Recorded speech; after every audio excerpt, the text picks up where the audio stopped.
গুনাহ করিও না। তোমার জীবনের যতগুলি সময় তুমি অতিবাহিত করতেছ, তোমার সময়ের অধিকাংশ অংশটা, বেশিরভাগ সময়টা গুনাহের মধ্যে লিপ্ত। বেশিরভাগ সময়টা কিসের মধ্যে লিপ্ত? বর্তমান সময়ে মাশাআল্লাহ বিজাতিদের সেই কুচিন্তা ফসল হিসাবে আমাদের সামনে স্মার্ট মোবাইল ফোন দিয়ে দিছে। আর স্মার্ট মোবাইল ফোনের মাধ্যমে সারাক্ষণ আমি গুনাহ করতেছি, এমনকি রাত্রে ঘুমানোর সময় তখনও আমি সেটা দেখি ঘুমাইতে আছি। অথচ রব্বুল আলামিন বলেন, ও বান্দা, সারাদিন তুমি গুনাহ করছো, এখন সন্ধ্যাবেলায় ঘুমাইতে যাইবা, আমি আল্লাহ আমার কুদরতি হাতটা বিছাই দিছি। আমি আল্লাহ আমার কুদরতি হাতটা বিছাই দিছি বান্দারে, সারাদিন তুই যে অপরাধ করছ, আমি এই মুহূর্তে তোরে মাফ করার জন্য তৈয়ার। তুই এই মুহূর্তে আমার কাছে মাফ চা, সারাদিনের গুনাহ আমি এই রাত্রিবেলায় তোকে মাফ করিয়া দেব। লিয়াতুবা মসিউল নাহার। কেন আল্লাহ পাক হাত বিছায়? যে বান্দা যেন দিনের গুনাহ জন্য তওবা করে। দিনের গুনাহ যেন কি করে? এই জন্য আল্লাহর বান্দারাও, মুসলমান ভাই বোনেরা, সন্ধ্যাবেলায় ঘুমানোর সময় একটু চিন্তা করবেন, আমি যে ঘুমাইতে যাইতেছি এটা তো আমার জীবনের শেষ ঘুম হইতে পারে। এরকম হাজারো প্রমাণ আছে, রাত্রে ঘুমাইছে, সকালবেলায় তার লাশের খবর বাহির হইছে। হয় নাই? আমার ঘুমটাও তো জীবনের শেষ ঘুম হইতে পারে।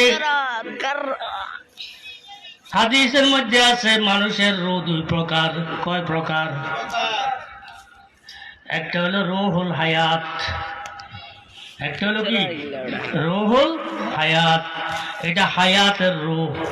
এই রূহটা যতক্ষণ তার মৃত্যু আসবে না ততক্ষণ তার সাথে থাকবে।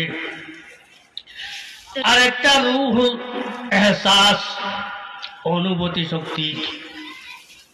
এই রূহটা যখন মানুষ ঘুমায়, শরীর থেকে এই রূহটা বাহির হইয়া যায়, বাহির হইয়া বিভিন্ন জায়গায় ভ্রমণ করে।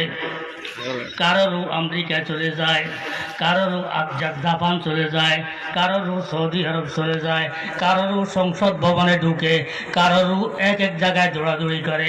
আবার সকালবেলায় আল্লাহ পাকের যখন হুকুম হয়, তখন ঘুমের থেকে উঠার একটু আগে তার রূহটা আবার তার শরীরের মধ্যে ফিরিয়ে দেওয়া হয়। তুমি যে ঘুমাইতে যাইছো, তোমার রুহটা কোন দিকে সফরে যাবে তুমি কি জানো? আর যাওয়ার পরে আবার আসি তোমার শরীরের মধ্যে ঢুকবে, এটার গ্যারান্টি কি তোমার কাছে আছে?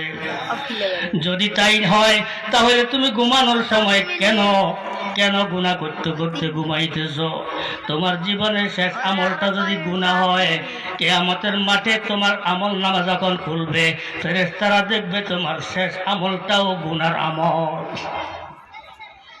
তোমার জীবনের শেষ আমলটা কিসের আমল? গুনার আমল। তখন ফেরেশতারা বলবে, আল্লাহ, তোমার বান্দার জীবনের শেষ আমলটাই তো খারাপ, তাকে তুমি কি করবা, কেমনে মাফ করবা? এই জন্য আল্লাহর নবী আমাদেরকে শিক্ষা দিয়েছেন, ও আমার উম্মতের নর নারীরা, ঘুমানোর বিছানায় যখন যাইবা, তখন 34 বার সুবহানাল্লাহ পড়বা, 33 বার আল্লাহু আকবার পড়বা, 33 বার কি আলহামদুলিল্লাহ পড়বা। এই 100 বার পড়ে তুমি ঘুমাইবা। ও আমার উম্মতের নরনারীরা, ঘুমানোর সময় 3 বার ইস্তেগফার করবা। বলেন আস্তাগফিরুল্লাহ। বুঝি না তো, বুঝলে তো মজা লাগবে। বুঝলে কি একদম আস্তাগফিরুল্লাহ, আমি আল্লাহর কাছে ক্ষমা চাইতেছি। কি অর্থ? আমি আল্লাহর কাছে, কোন আল্লাহ? আল্লাযী লা ইলাহা ইল্লাহু, যিনি ছাড়া আমার আর কোনো মাবুদ নাই, সেই আল্লাহর কাছে আমি ক্ষমা চাইতেছি। আল হাইয়ুল কাইয়ুম, যিনি চিরঞ্জীব। দুনিয়ার সবার মৃত্যু আছে, আল্লাহ পাকের জন্য মৃত্যু নাই। আছে?